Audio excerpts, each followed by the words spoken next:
candidato a la Asamblea Nacional por Guayas por el Movimiento Suma. Ya lo tenemos conectado junto a nosotros, le damos la más cordial bienvenida. Andrés, Stalin Buda le saluda, ¿cómo está usted? Muchísimas gracias, querido Stalin, querida Teresa, Alcides. Bien, como ustedes dicen, es preciso conocer los problemas del país, pero conocerlos también de manera técnica. Hay muchos candidatos actualmente que, en mi opinión, no conocen exactamente qué propuestas legislativas, qué reformas se necesita para implementar primero lo que es transparencia. Aquí han hablado de lo que se llama que todos los problemas existentes respecto a la corrupción, respecto a la falta de transparencia. Aquí hace poco dijimos, ¿por qué la ciudadanía no se entera de cómo está conformado el presupuesto general del Estado y cómo se ejecuta? ¿Usted cree que tenemos alguna plataforma digital que podamos conocer de qué manera, en tiempo real, cómo se está ejecutando? Eso no existe. Existen los cruces de cuentas en el Ministerio de Finanzas. Eso, por ejemplo, eso es una propuesta que se tiene que realizar. Se está hablando de un Estado mínimo de regulación y también vinculado a lo tecnológico, técnico. Es lo que deberíamos conseguir como Estado. Por supuesto. ¿Quién debe ser el mejor fiscalizador del Estado? No solo el asambleísta, es el propio ciudadano. Nosotros, los ciudadanos, ahora tenemos que hacer un sacrificio, dejar nuestra zona de confort y ingresar, involucrarnos en la lucha política. De lo contrario, ¿qué va a pasar? No nos podemos quejar si nuevamente una escoria de corruptos vuelve a desgobernarnos. Y esa es la razón. Pero la ciudadanía tiene que tener ese acceso. Una persona trabajadora, un ciudadano común y corriente, a veces no tiene los medios para ingresar a una carrera electoral. Es muy difícil, yo le soy sincero, es muy difícil. ¿Y qué ocurre? Por lo general, los que ingresan a una carrera electoral es porque tienen los medios, o son auspiciados por otras personas. Yo le quiero decir la verdad. Entonces, ¿qué se necesita? Democratizar el acceso a la información para que la propia ciudadanía pueda tener acceso a una información mínimo en qué se está gastando el presupuesto general del Estado. Usted habló bastante de reducir el tamaño del Estado, pero por supuesto, pero también tiene que ser la reducción de la burocracia. Esa fue una de las cosas que también demanda el Fondo Monetario Internacional, reducir un 15%. Estamos hablando de casi 100.000 trabajadores menos. Hay que también considerar un lado humano, es decir, uno puede reducir, pero al mismo tiempo tiene que considerar la reubicación de muchos servidores públicos, porque tenemos que conocer que también son trabajadores, ¿no? Entonces tiene que ir de la mano. Ese es mi aporte. Yo estoy de acuerdo con tu reflexión, pero no son culpables aquellos empleados que entran dentro del Estado, dentro de la burocracia. Creo que es un legítimo derecho. El tema es la racionalidad. Porque ¿cómo y de qué manera tú entras al Estado? Andrés, y hablamos, tú eres joven, y hablemos las cosas claras. ¿Entran por meritocracia? Primer interrogante. Imposible. ¿Entran por tráfico de influencia? Sí. ¿Por roles políticos? ¿Por oportunismo? Por lo que tú quieras. Por cualquier otra causa, menos por la necesidad del puesto o por la calidad del cargo. Sí. Tenemos que cambiar esta forma de mirar el Estado. El Estado no es fuente de empleo, por favor. Démosle. ¿A quién produce de cada 10 empleos? ¿Quién lo produce? La empresa privada. 9 lo producen en la empresa privada. Démosle el rol a través de políticas de reactivación económica y estímulos productivos que generen y crean esos espacios de trabajo que el Estado mismo le ha negado y que después se convierte la gente en informal, en la calle, produciendo. Démosle entonces la oportunidad y démosle el rol a quien verdaderamente produce. Sí, así es, Stalin. Hay que dividir, exactamente como bien indicas, hay que dividir quiénes son de carrera administrativa de servicio público y quiénes son de contratos ocasionales. Por lo general, los de contratos ocasionales responden a simples cuotas partidistas, no responden a un sistema de meritocracia, responden a unas cuotas de partidistas. Me ayudaste en la campaña, te voy a colocar dentro del Estado. En el país no existe hay muy pocos auténticos liderazgos políticos de creer en un ideal y en una causa. La mayoría de personas en Ecuador, cuando se meten a un proceso electoral, es por la creencia de que van a recibir un trabajo después que termine la campaña. Hay que decir las cosas como son, hay que decir la verdad, es el momento de decir la verdad. Y sí, tal cual como indicas, en materia de empleo, tenemos en Guayas unos 200.000 personas que son 200.000 familias beneficiarias del bono. ¿Qué hacer para ayudarlas a que salgan de ese estado de dependencia? ¿Qué hacer para una auténtica política de transferencias condicionadas? Es decir, tenemos beneficiarios, pero también es preciso que el Estado los ayude a salir de esa situación de dependencia. ¿Cómo? En primer lugar, brindándoles una capacitación. Estamos hablando de un grupo sumamente vulnerable. Estamos hablando de un grupo que necesita que el Estado empiece a servir de manera como un colocador, conseguir las entrevistas de trabajo, como funciona en otros países. Ahí sí funciona realmente lo que es un ministerio de inclusión económica y social. A ver, Andrés, tomemos el ejemplo que pasa en nuestro país. Las transferencias condicionadas con un carácter redistributivo social en este país se han convertido en dádivas sociales y políticas.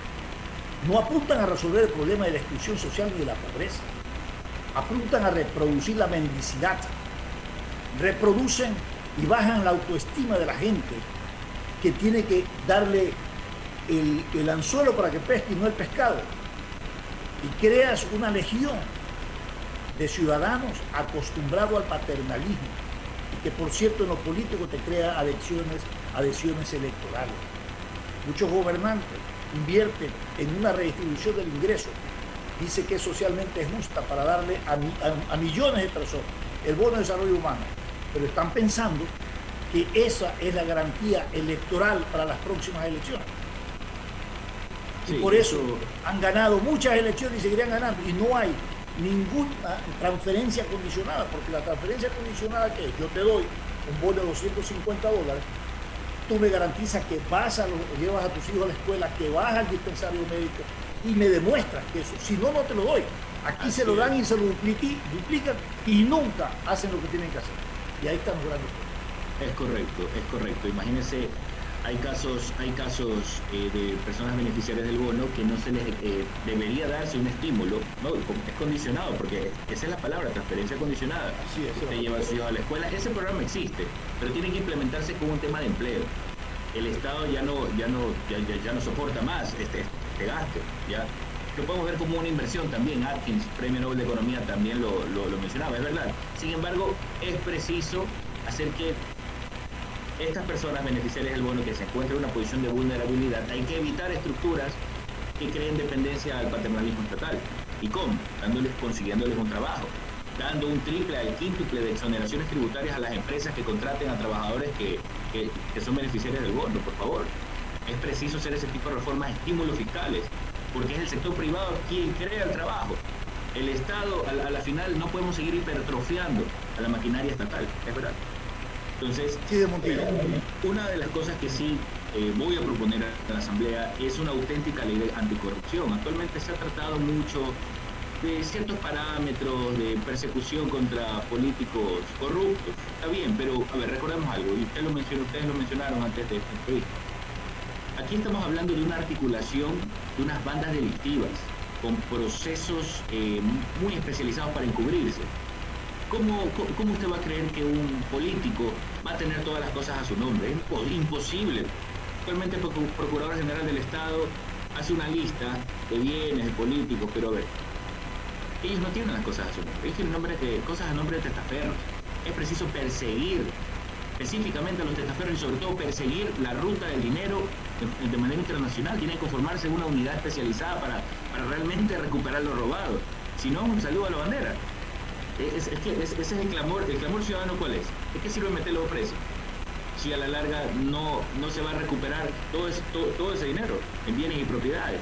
Eso se encuentra en acciones en muchísimas empresas internacionales, paraísos fiscales, y a nombre de terceros.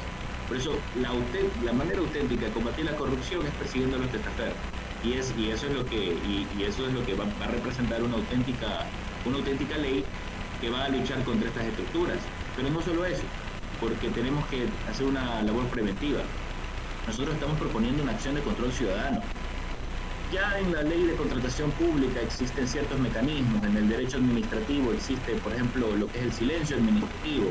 Si no contestas en cierto tiempo, hay una acción judicial de por medio para exigir el cumplimiento de dichas solicitudes, pero hay que llevarlo mucho más allá. La ciudadanía tiene que tener la capacidad de pelear administrativa o judicialmente para exigir la destitución de servidores deshonestos, la destitución de servidores corruptos, que extorsionan, haciendo retardos deliberados, porque de esta manera funciona la corrupción. Hay que decir la verdad, hay que decir las cosas tal cual como son.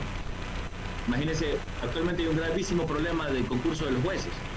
El Consejo de Participación Ciudadana está que solicita información al Consejo de la Judicatura, que, oh, qué milagro, ahora hay fallas informáticas en los concursos. Ya no solo estamos acostumbrados a que en el CNE existan este tipo de fallas informáticas, ahora también existen en los concursos para jueces nacionales denuncias que están cobrando 200 a 300 mil dólares para 200 a 300 mil dólares para ser juez nacional. Imagínense, ¿por qué no empezamos una auditoría realmente de estos concursos? Pero una auditoría internacional. Es momento que el Ecuador empiece a abogar por una transparencia más interna, un estándar más alto, imparcial.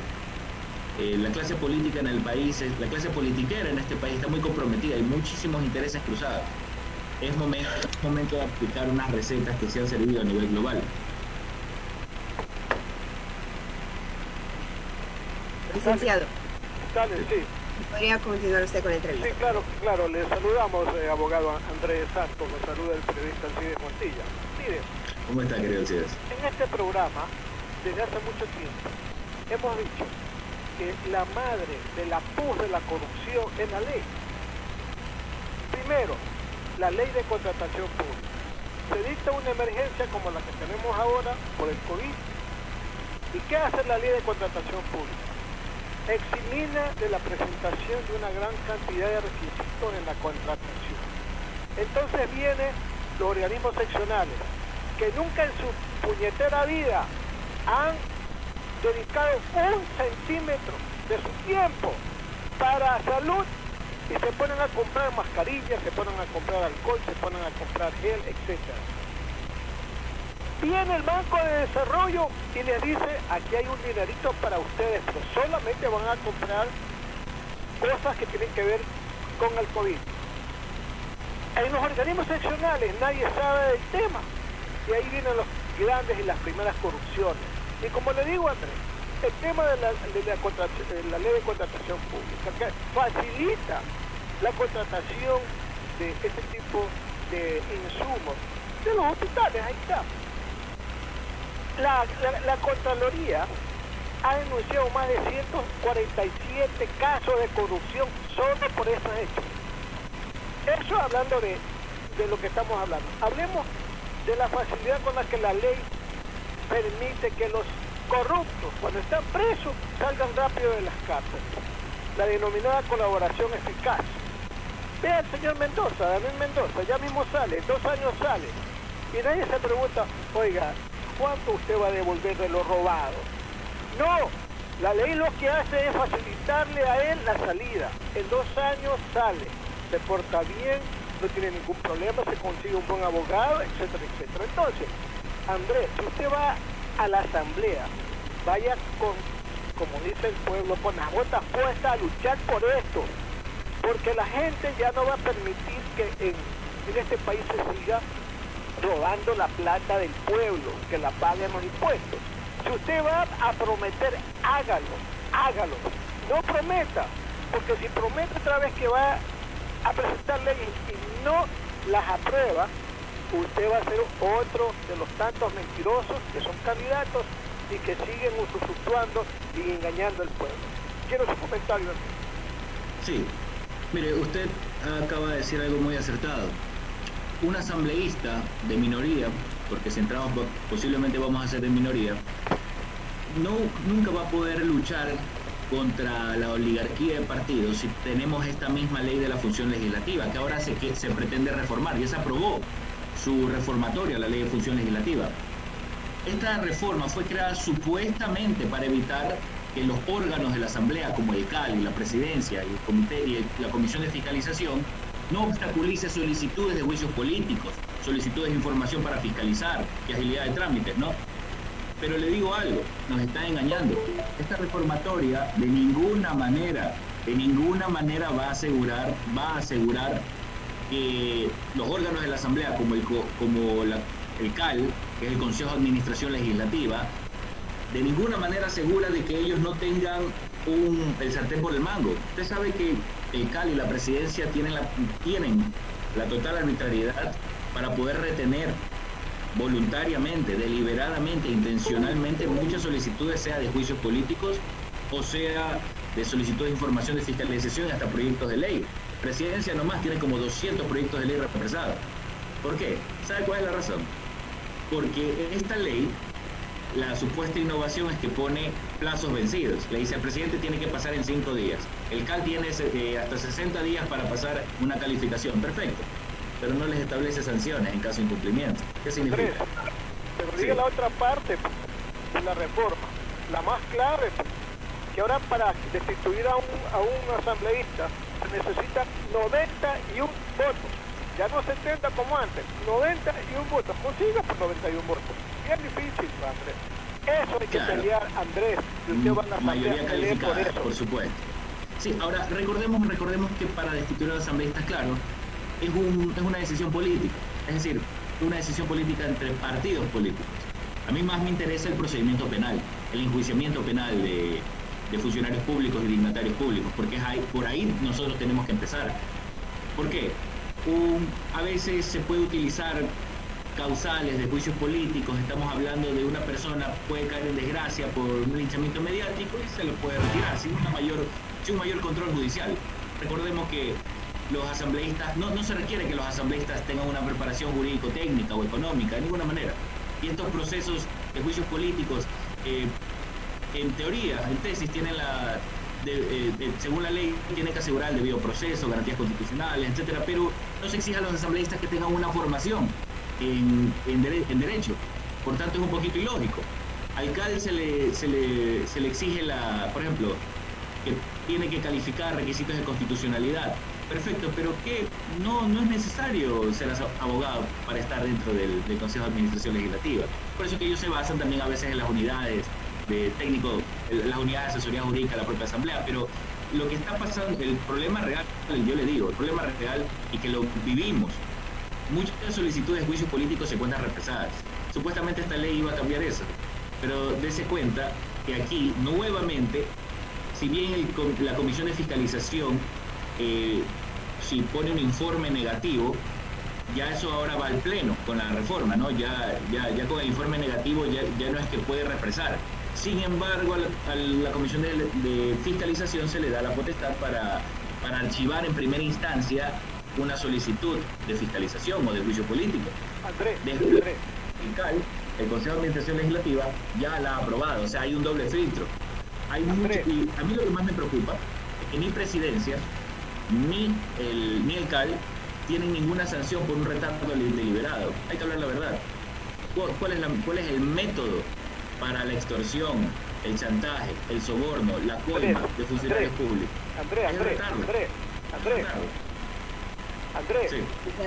Se nos ha terminado el tiempo, lamentablemente tenemos que enlazarnos en este momento a una cadena nacional dispuesta para la Presidencia de la República. Queda a consideración de nuestros oyentes manifestado las propuestas del análisis realizado hoy por Andrés Santos, candidato a la Asamblea Nacional por el Movimiento Ciudadano. Muchísimas gracias por haber estado junto a nosotros.